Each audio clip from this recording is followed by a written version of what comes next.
अष्टोध्याय के 16वें श्लोक में फिर ये भी कहा कि तुम ये योग न तो रोज खाने वाले का और मैं बिल्कुल न खाने वाले का।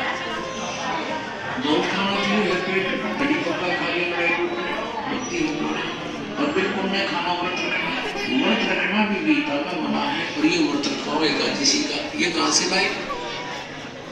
और उन्हें बहुत सहन करने वाले सोने वाले का और उन्हें अधिक जागने वाले का सिद्ध होता है। यानी अब ये साधना भी जो इसने बताई है काल भगवान ब्रह्म ने, इसने अपने से का ज्ञान भी दिया है कि इस प्रकार को, और इससे मेरे से मिलने वाली जो शांति है उसको प्राप्त हो सकते हो। कुछ भी लाभ नहीं होगा। गीता जी अध्याय नंबर 16 के श्लोक नंबर 23 के अनुसार। अब हम उसी प्रश्न पर आते हैं कि जैसे तीसरे घर में देख लो, घर घर में महाभारत रोज होती है। ऐसा संयोग बना रखा कि जैसे सास तो होगी 50 वर्ष की और बहू होगी 18 और 20 वर्ष की। अब 50-55 वर्ष के व्यक्ति का और 15-20 वर्ष 18-20 वर्ष के बालक की कदे भी नेचर ना मिले और दोनों ने घर में रहना, दोनों का खड़ा जो न एक्सीडेंट रहेगा तो चैन होने नहीं देता। इसने इस ढंग से सेट कर दिया। तो पुण्यात्मा इसका और कोई विकल्प नहीं है। एक तो ज्ञान समझे और ज्ञान समझ कर फिर उस ज्ञान के आधार से शांति हो सकती है। एक उदाहरण है, एक सास अपनी बहू को बहुत ताड़ती थी, धमकाती, खुरकाती थी, छोटी छोटी बातों पर घना दुखी कराया करती। तो एक दिन उसने उसकी सास को, उसकी एक सहेली बुढ़िया थी, वो कहने लगी कि बहन चल सत्संग सुनकर आते हैं, मैं आज लेट होगी, थोड़ी देर होगी, मुझे अकेली में जा नहीं सकती, तो मेरे साथ चल। वो कभी सत्संग के वो नाम से बहुत चिढ़ा करती, लेकिन उस दिन अपनी सहेली के कारण वो ना नहीं कर सकी। चल तेरे साथ चल पड़ती हूँ, मैं पसंद नहीं करती इन सत्संग ने, इसमें तो सारे आलसी लोग जाते हैं, निकम्मे व्यक्ति जाते हैं जो काम नहीं करते, करके खा ले, लेकर दे दे, यही बात बड़ी। इस तरह के फार्मूले हमारे सभी के थे।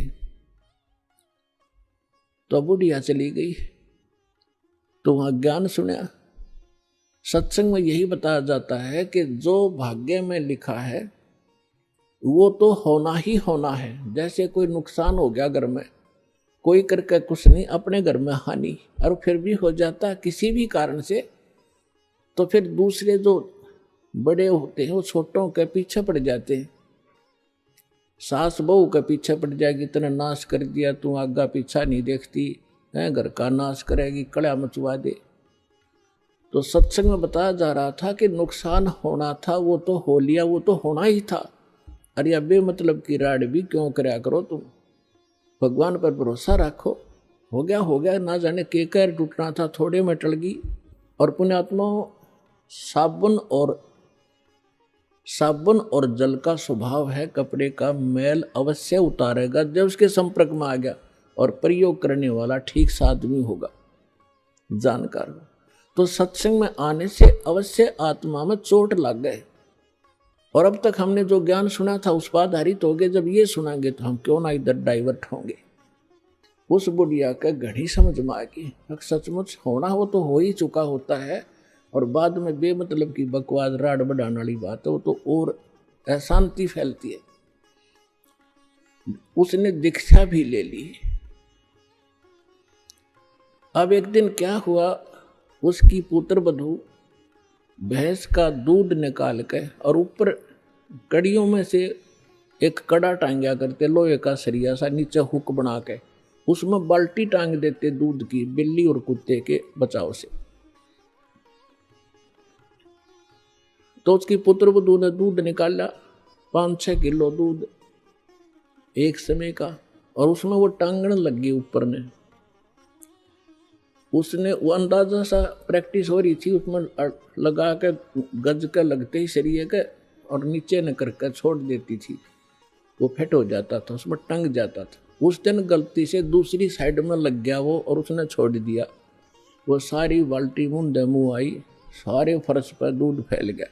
अब वो पुत्रवधू दूध की तरफ ना देख रही थी, बुढ़िया की तरफ देख रही थी कि ये तोप के गोले छोड़ेगी। मायूसी होकर देख रही थी तो बुढ़िया बोली, बेटी कोई बात ना, आज यो हमारे भाग में नहीं था, इसको जैसा भी उठा ले ऊपर ऊपर का और भैंस को पिला दे। अब वह काफी देर सोचती रही कि बुढ़िया ने तो कठिए कई गाड़ी देनी थी, आज यह कौन सा स्टेशन पकड़ रही है। काफी देर तो उसको विश्वास हुआ नहीं। उसने सोची यार गुस्से में ऐसे कह रही होगी। फिर उसने सोचा कि तेरा पति आवेगा जब उसने सिखावेगी। उस दिन उसको भी नहीं कुछ बताया उसने। तो उस बुढ़िया, उस लड़की ने, पुत्रवधू ने उस अपनी सास के पैर पकड़ लिए ना, दोनों ने रक्षा करती और कहा, माँ मेरे से गलती होगी ना बेटा, कोई बात ना, ये तो होना ही था, ये तो हमारे भागवाज था ही नहीं, खाम खराड़ बढ़ाया करते हम तो बेटी, कदे कुछ नहीं कूदते थे। तब देखो सत्संग में आने से वो महाभारत कम होगी, शांति बनी, तो परमात्मा ही की कृपा से इस गंदे लोक में हम शांत और सुखी हो सकते और फिर भक्ति करेंगे। उस पुत्रवधू ने भी नाम ले लिया, दीक्षा ले ली, घर में मिनी सतलोक हो गया।